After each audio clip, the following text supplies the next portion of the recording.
चला तर आज डायरेक्ट सुरुवात केलेली आहे. सगळ्यात पहिले मी ते कांदा परतून घेते. जिरं, मोहरी, हिंगाची फोडणी देऊन घेतलेली होती.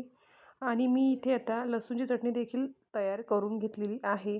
छान अशी झणझणीत गरम-गरम भाकरीसोबत कच्चं तेल टाकून छान लागते.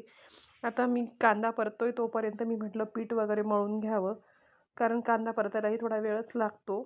पण झालं असे की माझ्याकडनं गॅस फुल राहिला आणि कांदा हा थोडा जळायला लागला होता. म्हणून मग आता गॅस बंद करून दिला मी. फुल गॅस असल्यामुळे कांदा जरा जास्तच परतून गेला होता.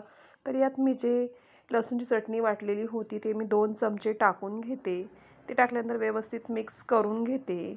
मिक्स केल्यानंतर छान अशी हिरवीगार ताजी मेथीची भाजी स्वच्छ धुवून मी इथे टाकून घेते. हे देखील मी व्यवस्थित मिक्स करून घेते. आणि इथं मीठ हे मी सगळ्यात शेवटी टाकणार आहे, कारण शिजल्यानंतर ही भाजी खूप थोडीशीच होते.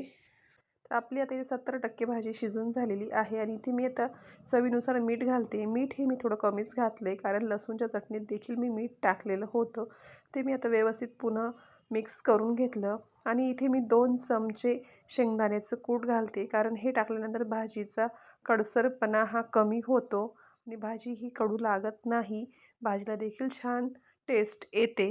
तर आपली छान अशी सिंपल अशी मेथीची कोरडी भाजी ही तयार झालेली आहे. व्हिडिओ आवडल्यास व्हिडिओला लाईक, शेअर, कमेंट आणि सबस्क्राईब करायला विसरू नका. धन्यवाद.